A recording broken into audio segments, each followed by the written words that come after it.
O Senhor esteja convosco. Ele está no meio de nós. Proclamação do Evangelho de Jesus Cristo segundo Marcos. Glória a vós, Senhor.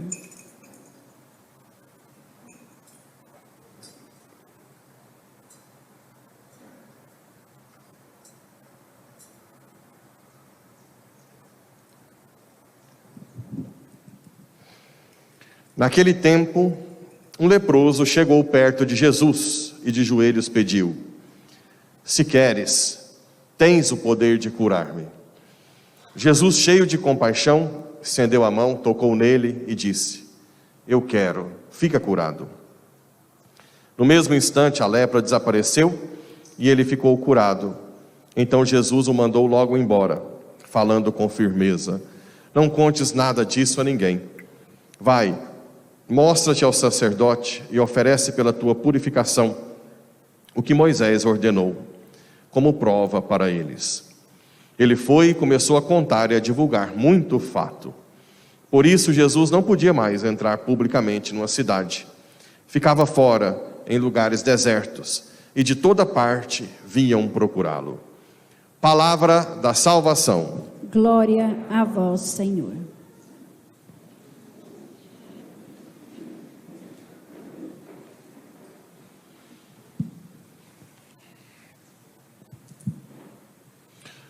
Caros irmãos e irmãs, então hoje nós temos algumas leituras que falam sobre a lepra, que seria o que hoje? O nome? Hanseníase, certo? Hoje tem cura, apesar que quem tem lepra, a hanseníase, sofre muito, depois tem reações com medicamentos, né? Mas então, do Antigo Testamento, a lepra não tendo cura, tinha-se uma prescrição de lei, que inclusive está numa leitura que não foi lida em Deuteronômio. Diz o seguinte: quando alguém tiver na pele do seu corpo alguma inflamação, erupção ou mancha branca, com a aparência do mal da lepra, será levado ao sacerdote Arão ou a um dos seus filhos sacerdotes. Lembra, Arão é a linhagem sacerdotal da tribo de Levi. Se o homem estiver leproso, é impuro, e como tal, o sacerdote o deve declarar. O homem atingido por este mal andará com as vestes rasgadas, os cabelos em desordem e a barba coberta, gritando: impuro, impuro. E olha a última recomendação: durante todo o tempo em que estiver leproso, será impuro, e sendo impuro, deve ficar isolado e morar fora do acampamento. Aqui a gente vê o seguinte: a lepra no Antigo Testamento era um sinal de ruptura total com a comunhão na sociedade. A pessoa tinha que viver longe, tinha que ter os sinais para dizer que elas são impuras, gritar. Bem, segundo vocês, eu tenho certeza que quem frequenta as missas, as formações, já está com a cabeça craque, né? O Antigo Testamento faz o que com o Novo? Prefiguração. Achei que ia falar prepara, mas já falou prefigura. Tudo que acontece no Antigo prepara, prefigura o Novo. Então vamos lá. Se a lepra, vamos por partes. Onde era a terra prometida no Antigo Testamento? Israel, sim? Onde corre leite e mel. Ou seja, era nesse mundo ainda. Por mais que seja uma terra boa, fértil, era Israel. Ok? Então a lepra tira a pessoa da terra, da comunhão na terra prometida, para viver isolado. Então vamos lá, onde é a nossa terra prometida hoje? O céu. Qual é a lepra que tira do céu? O pecado mortal. Porque se fosse só o pecado, nós estávamos ambado, né? O pecado com matéria grave, consciente e consentimento, conivente. A lepra, no Antigo Testamento, é a prefiguração do pecado mortal no Novo Testamento. Tudo bem até aí? Alguma dificuldade de entender isso? Não. A lepra tira o convívio da terra prometida, que é Israel. O pecado mortal tira da vida eterna. Então vamos lá. Vamos no mesmo raciocínio. Naamã tinha lepra. O que foi pedido para Naamã? Mergulhar no Rio Jordão, quantas vezes? 7, que é o número da perfeição. Aí ele disse que não. Aí o amigo, não, mas se fosse uma coisa difícil, você faria, vai lá. E ele foi, mergulhou 7 vezes. O que aconteceu com a lepra? Então vamos lá. Impuro, mergulhou na água, saiu puro. Essa passagem do mergulho de Naamã no Rio Jordão, é prefiguração de quê no Novo Testamento? Batismo. Olha, se você não lê a Bíblia assim, você perde uma riqueza enorme. Imagina, como se nada tivesse sentido nenhum. Então Naamã prefigurou que na água nós também hoje seríamos purificados. A questão é que o batismo não purifica a lepra do corpo, mas a lepra da alma, o pecado original, né? E até os pecados. Se foi adulto, você batiza. Se você pudesse ver a alma, estaria transparente, totalmente limpa. Claro que no nosso caso, logo depois a gente começa a sujar essa alma, né? E como é que a gente faz para continuar limpando? Confissão. Então tem gente que foi batizado, mas tem uma alma leprosa, porque não continuou com a confissão. Certo? A confissão é que mantém a alma limpa. Bem, olha que bonito. Deus é tão sutil e detalhista que ele fez questão de que a lepra tivesse encontro com Jesus. Aqui nesse texto. Só que, interessante, quando você contextualiza a lepra no Novo Testamento, ela serve para nós de exemplo para o nosso pecado. Então o que o leproso disse? Se queres, tens o poder de curar-me. Jesus, cheio de compaixão, estendeu a mão, tocou nele e disse: eu quero, fica curado.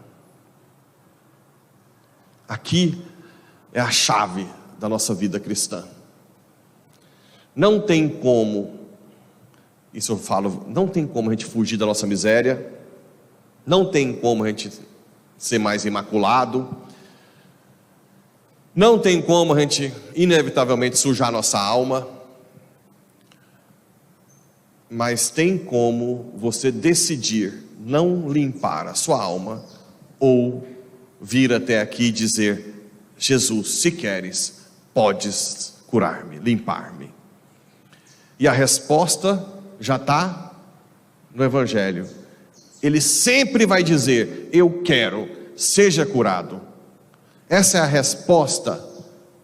Olha os passarinhos que estão cantando. Um fundo da natureza. Tudo é belo, né? Tudo aponta Deus. Como que tudo é perfeito, a harmonia. Então, Jesus encontra a lepra, que simboliza do corpo, mas ao mesmo tempo já da alma. Isso é para nos dar motivação a não desistir. Meus irmãos e minhas irmãs, eu como pastor, preste atenção que eu vou falar. Daqui para frente, nós vamos sofrer muito. Quem quer ser cristão de verdade, vai sofrer muito. Quem sofrer, ainda deixando a sua lepra na alma, não vai suportar. Ok? Eu peço a vocês, daqui para frente, decidam continuamente purificar-se na confissão, no sacramento da Eucaristia, na adoração, para que nós não recuemos. Dói muito o coração ver um fiel que diz: não aguento mais. Não aguento mais. Não sei se foi ontem ou anteontem, eu conversando com um amigo meu de uma cidade X no Brasil, ele me disse: eu penso em ser padre, mas o padre fulano de tal disse que está desanimado, que tem muitos padres dessa diocese que já está estudando outros cursos, pensando que daqui para frente vai ser muito difícil, até para sobreviver. O que você acha? E eu disse para ele: olha, se você quer ser padre, você já tem que entrar sabendo que você vai para o Calvário. Não tem outro caminho. Vocês acham que eu assinei um contrato para dizer que eu vou para a Disneylândia? Não tem outro caminho. O corpo de Cristo, que é a igreja, que quem é a igreja? Nós vamos ser crucificados com a cabeça, que é Cristo. Não tem jeito. Ah, padre, mas você é muito pessimista. Não, mas veja bem, você, pessimista é quem para no meio do caminho. O que vem depois da cruz? Uma glória inimaginável. Inimaginável. Nada se compara. Não sei se foi essa semana que eu atendi uma mãe que teve uma criança com problemas de saúde grave. E por graça de Deus, essa criança estava na UTI em Goiânia, mas eu nem lembrava disso. Ela me mandou mensagem: o que eu faço? Eu disse: você vai, batiza sua filha. Tá. Essa semana ela veio um pouco triste, falou que perdeu a criança, que aquilo tá. E eu perguntei: ela foi batizada? E a mãe respondeu: o senhor lembra que o senhor me orientou? Eu batizei a minha filha. Eu falei: uau, você tem uma santa no céu. Poucos têm. Quem é que tem esse privilégio de ter uma santa no céu? Por mais que ela tenha dor, por mais que ela chore, mas é uma coisa magnânime. Uma santa no céu, né? Uma glória inimaginável. Então a gente pensa só até a metade do caminho, esquece que ou nós vamos curando as nossas chagas até o Calvário para ganhar o céu, ou nós vamos Você sabe onde? E começa aqui nesse mundo. A pessoa que não está disposta aos sacramentos para se curar e abraçar a cruz e ir para o céu, já começa a ter uma vida cinza aqui. Por isso nós estamos com esse índice. Gente, se grande parte da população de Iporá não participa da missa, e também se na sociedade de hoje, grande parte da população de Iporá tem acesso mais fácil aos bens, ao sexo, ao prazer, às viagens, muito mais do que na minha época. Eu não sou tão velho. Quando eu era criança, viajar de avião era coisa para pouquíssimas pessoas. Não sei se eu fui viajar de avião, eu já tinha formado. Ninguém viajava de avião. Era para a sociedade hoje estar gritando de alegria. Mas por que está definhando de tristeza e suicídio? Porque não quer abraçar a cruz. A glória está aqui de trás. Ou nós vamos para a cruz para ganhar a glória, ou nós vamos definhar com todo mundo.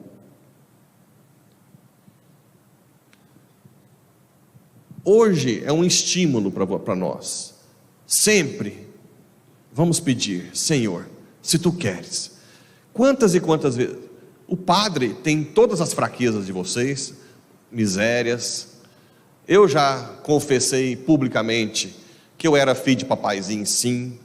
E isso marca, sim. Não adianta falar que não. Marca muito. Por isso que eu hoje bato na tecla para os pais para ensinar os filhos a ser humildes. Porque hoje tudo para mim é mais fadigoso do que se eu tivesse sido criado para ser humilde. Se eu tivesse criado com o rodo na mão, com a vassoura, eu seria uma pessoa muito mais facilmente serviçal hoje. E hoje para mim é tudo fadigoso, e vai ser até a morte. Mas mesmo assim eu não quero recuar.